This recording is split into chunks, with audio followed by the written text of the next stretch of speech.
Did you know the first time we ever see Tashigi, she's using one blade against two? Familiar, right? How about the first time we ever hear her character referenced is the line, "Seems that monster you were with isn't around anymore." Zoro's pretty monstrous, right? Anywho, welcome back, peeps. Since chapter 5 of One Piece, Zoro's first rival and inspiration of his dream was the 11-year-old Kuina, right up until she got cooked by some really steep steps. Now he's stalked by a girl who'd be the same age, looks the same, and has a dream that connects to how Zoro first gained the infamous Wado Ichimonji. So, how do all these puzzle pieces fit together? It's time to solve another One Piece mystery, so like and sub and let's get into this.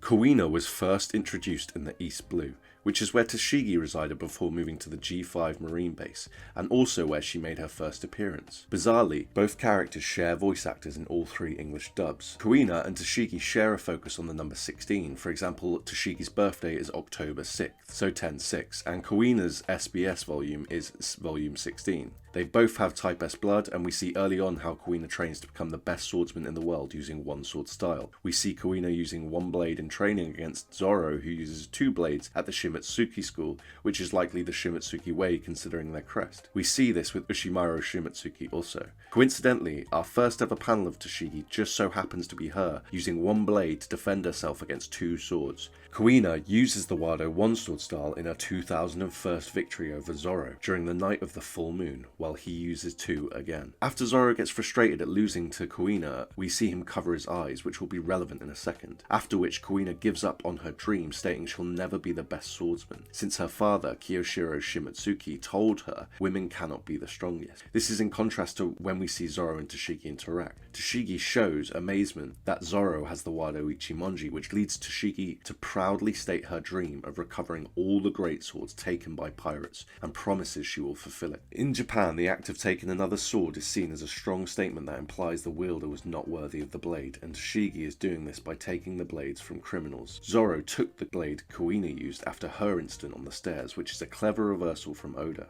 I mentioned Zoro covered his eyes a second ago, right? Well, after Kuina's fall down the stairs, we see her eyes are covered while she is in a seemingly catatonic state. Tashigi, of course, wears glasses, same as Kuina's dad, and a part of her character is her blurry vision without them, even featuring in One Piece Pirate Warriors 3, where Tashigi's taunt action makes the scene blurry with a heavy depth of field. When Zoro first sees Tashigi without her glasses, he sees Kuina. An interesting detail is in the manga that's the extent of that moment. However, in the anime, Zoro breaks her glasses by accident as a reaction, highlighting the importance of Kuina being Tashigi without glasses. Additionally, Kuina's state resembles what we see in Wano with Zoro when he's approached by a mysterious figure that's best described as looking like the Grim Reaper. During this scene, his eyes are shaded, and of course one eye is closed, and Zoro is later healed by Chopper. Again, we see Zoro in a weird state with his eyes blacked out when he says his famous "nothing happened" quote. Point is, I think Kuina was attacked by the same Grim Reaper Zoro saw. Kiyoshiro, Kuina's father, seemed eerily calm about the dead daughter situation, and when Zoro asks for the Shimatsuki heirloom, the Wado Ichimonji, he accepts with a smile. This is pretty weird behaviour. I mean, have you ever seen someone this happy to be at their family's grave? Earlier on in the chapter that Zoro gets the Wado, Kuina's father explains a blade that damages everything it touches is not a sword, but yet he smiles when he gives it away to a young Zoro. Kinda cold. I think there was another reason he was not distraught at his daughter's death, however, and that's because she wasn't dead. Just like Zoro and Wano, look at the cover page again. It's hard to make out if it's one gravestone or two. If it is one, then what happened to Kuina's mother? They'd obviously be buried together, and there's a newspaper. Any guesses why Kiyoshiro is smiling? It could be because it's in fact Kuina's mother's grave, and he's seen Tashigi in the news. He's then taken the newspaper to the grave and is smiling because he's proud. The stone does partially say the kanji for Kuina, however Kuina does have other meanings pertaining to being at peace. Alternatively, her death may have been faked in order to make a deal with the Revolutionary Army, and that stone is merely for Kuina's dad to feel connected to his daughter still. We know Dragon went to Shimatsuki village, and the Shimatsuki crest appears on the Revolutionary Army's very own banners, so they're clearly tied. It's possible Kiyoshiro approached the revolutionaries and asked for Vegapunk's help. Kiyoshiro was someone Vegapunk may have worked with to learn about imbuing swords with devil fruit. Additionally, Vegapunk likely made use of Kosaburo's knowledge Blade, which is Kiyoshiro's father, seeing as Kosaburo doesn't make swords himself anymore. I speculate Vegapunk agreed to try help her, but it meant taking her to Vegapunk and away from Kiyoshiro, to which Kiyoshiro agreed. This would explain the Kuina gravestone. But why would this mean they would have to fake her death? Well, this might tie into why the Shimotsuki left Wano, why Ushimaru died, and why Kuina's true identity had to be hidden. The Shimotsuki were likely persecuted by the world government for their close ties to the D-clan. Bounties may have been put on their heads, which is why Ushimaru was said to be killed by pirates, and Kozaburo settled in the quietest sea, the East Blue. This would also explain why Kuina would end up with Smoker, because it seems the Shimotsuki clan are tied to Sword, so he'd protect her from the world government discovering she's a Shimotsuki. In an SBS, Tashigi was drawn as a child, and where the Shimotsuki crest would be on Kuina, there's the sword symbol instead. Smoker is her superior, and he's a member of Sword. Recently, we saw Tashigi turn up with Sword to save Kobe, which isn't their first interaction. This cover shows Tashigi teaching Sabo about blades, specifically pointing at a sword. In the background is a dual-wielding Helmeppo, referencing the two-sword style of the Shimotsuki. So I think Kuma delivered Kuina to Egghead Island, as he had ties with both revolutionaries and Vegapunk, who agrees to help her. Kuma removes Kuina's memories with the intention of putting them back after Vegapunk has performed his work. However, when Vegapunk tries to remove or alter her will, part of the spirit of the Grim Reaper that attacked her is unleashed, causing chaos in the labs. Kuina breaks out and escapes Egghead Island, which is situated just off the Grand Line. I think Smoker, whose origin is the Grand Line, discovered a traumatized girl that couldn't remember who or where she was, and decided to take her in. During this time as a Marine, I bet he learned of her true Shimotsuki heritage, and ties she might have to a hellish incident that occurred at Egghead. He makes the decision to give her a false name, which she agrees to, seeing as she has no memory of her real name. This name is Tashigi. Evidence that suggests this is that Tashigi and Smoker were introduced in the same chapter, and are shown to have a close relationship. You could probably go as far as to say their relationship appears father-daughter-like. Considering Tashigi is aware of Smoker's insubordination, yet doesn't report it, we can see they protect each other. Tashigi refers to Smoker as Smoker-san, which is a standard Japanese honorific of respect, as opposed to his marine rank or title, as she'd be expected to, suggesting again that they're familiar. As commanding officer of G5, Smoker is in charge of soldiers that are known to be unruly and disobedient, yet they respect him and appreciate his authority.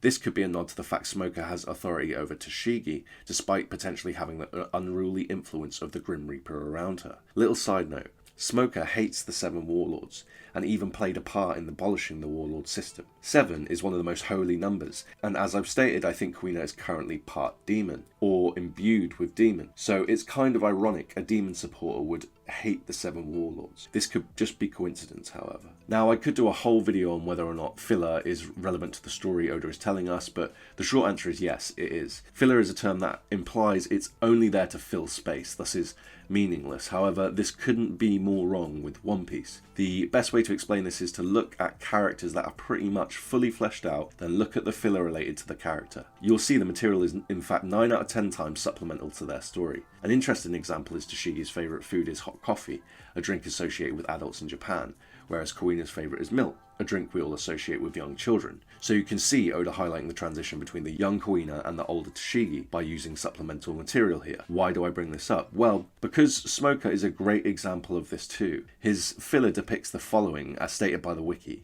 Daddy is apparently very close to Smoker, with the latter being familiar enough with Daddy's daughter Carol. Daddy refers to Smoker as Uncle Smoker to Carol. Smoker claims that it is unfortunate that the Marine's best sniper was reduced to a common bounty hunter, demonstrating his respect for Daddy's skills. This is just an excerpt, of course, but it still does a decent job of showcasing how even the filler demonstrates some familial ties between Smoker, which we see echoed in him and Tashigi in the canon. I mean, the dude's name is Daddy, am I right? It's pretty on the nose. So all of this could be Oda indicating Smoker's been fatherly to Kuina since she was young, as we theorise. Anywho, roughly 8 years later, while under Smoker's command, Tashigi first meets Zoro by tumbling to the ground at his feet, which is a reference to Kuina's fall down these stairs. Her glasses fall off and Zoro becomes captivated by the sight of Kuina. He accidentally breaks Tashigi's glasses from the shock in the anime, but soon regains his senses. Already angry at Zoro, Tashigi is triggered when she sees Ichimonji in his possession. She declares pirates not worthy of such a blade, and that she dreams to claim every great name blade back from their pirate owners. This is a reflection of the Wado Ichimonji being taken by Zoro when she was Kuina. Now, the Wado Ichimonji has a price of 10 million berry, which is 10 with 6 zeros. 10-6. Remember earlier I mentioned Tashigi's birthday was 10-6. The number surrounds both Kuina and Tashigi. For example, Tashigi's onomatopoeia is Toru, which means 10-6, and Kuina appears alive in 16 panels of her debut chapter. Never guess how tall Smoker is? That's right. 6'10". Thank you, Imperial System. If you want to get real weird with it, check this painting called Smoker, created in 1646 by a painter whose last name is Tor, an anagram of Toru, which again is Tashigi's onomatopoeia, 16. You may be thinking, why is this important? Well, 16 also indicates something heavenly in One Piece. We see this with Doflamingo's bullets, for example, the blast that hit Lalesia, and the 16 rings of the bell. I'm pretty confident we see this because as Kuina she uses the Wado Ichimonji, which has tons of ties to hell, as I explored in my previous video. However, as Tashigi she works for the Marines, which are on the side of the heavenly gods in the One Piece world. Meaning Oda's using the 16 here as symbolic of the part of the Grim Reaper or King of Hell spirit which resides inside Tashigi and has been converted to work for the heavens or celestial dragons. Sword God Ryuma was dug up the same year Tashigi was born, and she's got ties to the Wano as well. Coincidence? Maybe the Sword God Ryuma became the Grim Reaper after his remains were desecrated by Moria, or defrosted after being dug up.